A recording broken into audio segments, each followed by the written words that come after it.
Hey, everybody, and welcome back to the Beyond Blood Sugar podcast. Today, I want to talk about something that is a little controversial, not like anything else I talk about isn't controversial, but I want to talk about fructose. And no, I don't just mean the high fructose corn syrup in soda. That's only part of the story. I'm talking about all sources, the natural ones also, because the truth is, fructose is processed in your body completely differently than glucose. And maybe this is something you've heard before, maybe it's something new. And while it might sound like a gentler fruit-based cousin of glucose, it's anything but, okay? Unlike glucose, which is used by, every cell in the body, fructose has exactly one place to go, and that's your liver. And when fructose hits the liver in any meaningful amount, your body treats it more like a toxin than a fuel. It gets converted to fat, raises your triglycerides, drives inflammation, and over time can even contribute to non-alcoholic fatty liver disease, all without ever raising your blood sugar directly. So just let that sink in for a minute. Fructose can make you more insulin resistant, increase your fat storage, damage your liver, without necessarily triggering a red flag on your glucose meter, which is exactly why it flies under the radar for so many people. It's sneaky.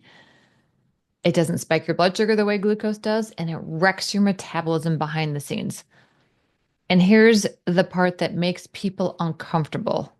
Yes, that includes fruit. Okay. Now, don't get me wrong. I'm not saying fruit is inherently bad, but let's tell the truth here. Fruit has been marketed as this blanket health food, a natural sugar source, a guilt-free snack, if you will. And for the average person, long, long, long time ago, eating a seasonal apple or a handful of berries was no big deal, right? But that's not what's happening anymore.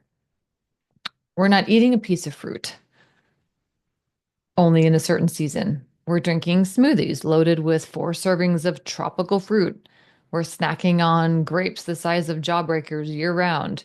We're throwing bananas and everything, adding, dates to our granola bar mix, treating fruit like it's this free food because it's, quote, natural. Here's the thing though, your body doesn't care if fructose came from a soda or a pineapple. It still has to process it in the liver. And when the liver is already overwhelmed, when there's insulin resistance, when you're storing, more visceral fat, when your triglycerides are elevated, adding more fructose, even from fruit, can really do a number on your system that's already struggling, especially if you're insulin resistant. And let's not forget, fruit's original role in nature was to help us gain weight, right? We were meant to eat fruit at the end of summer, store fat, survive for the winter. It was part of the biological strategy. But now there's no off season. We're gorging on fruit year round while our bodies are still wired for the feast and famine cycles that just don't exist anymore. So if you're diabetic and if you're trying to lose weight, if you have a bunch of belly fat, fruit might not be the innocent snack that you think it is. And people like have issues when I say this, right? And I know that it goes against everything you've heard in mainstream nutrition. But if what you've been told was working, you probably wouldn't be here, right?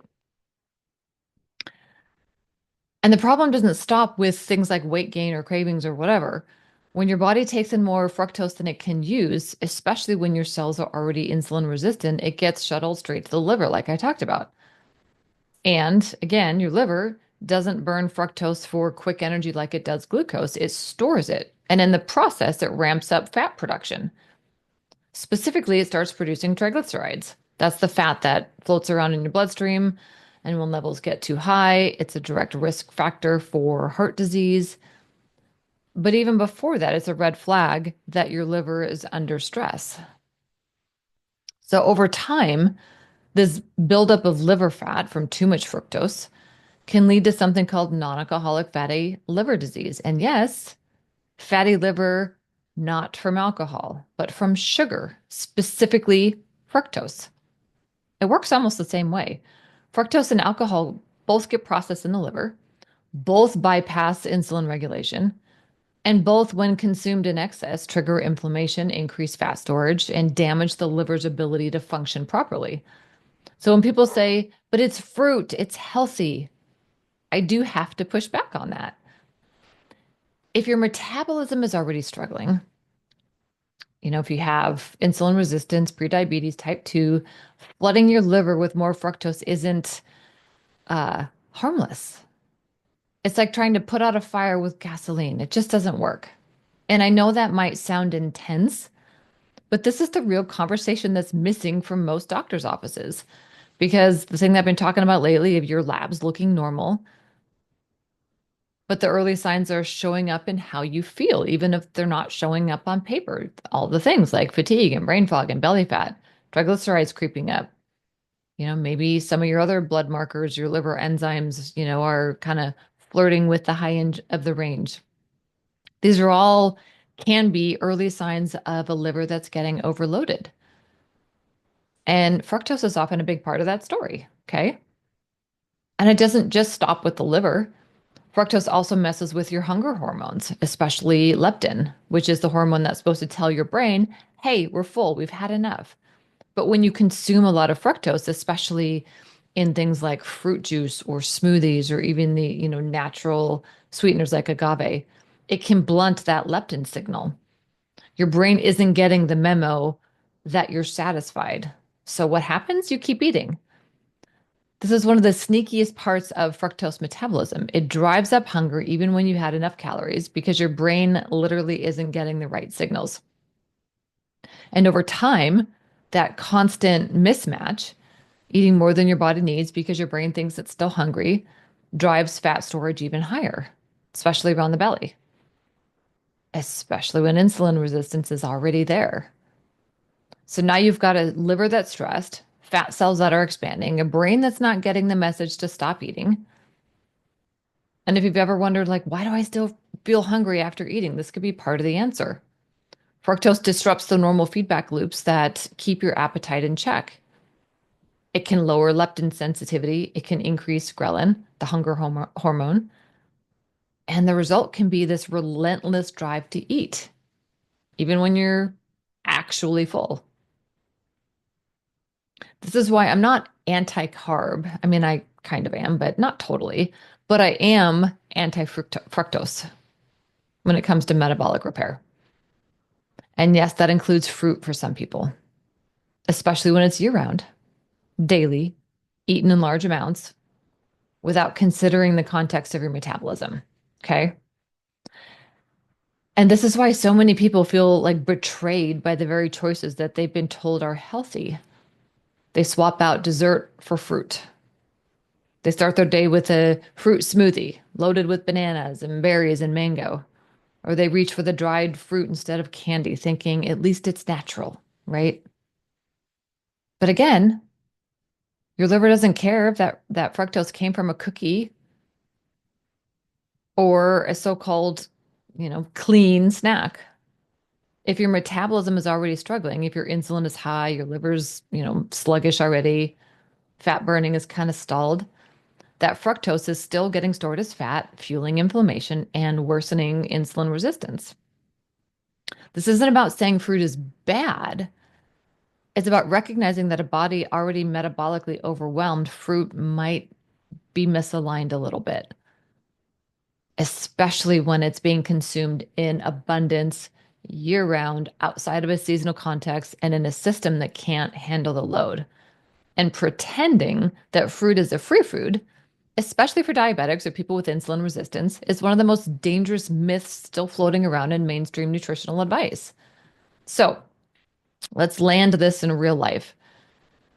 If you've been told to eat more fruit, to snack on grapes instead of chips, to make smoothies for your breakfast, and it's not working, you you just might be running into this mismatch between your metabolism needs and what the mainstream nutrition advice keeps shouting loudly at you, right?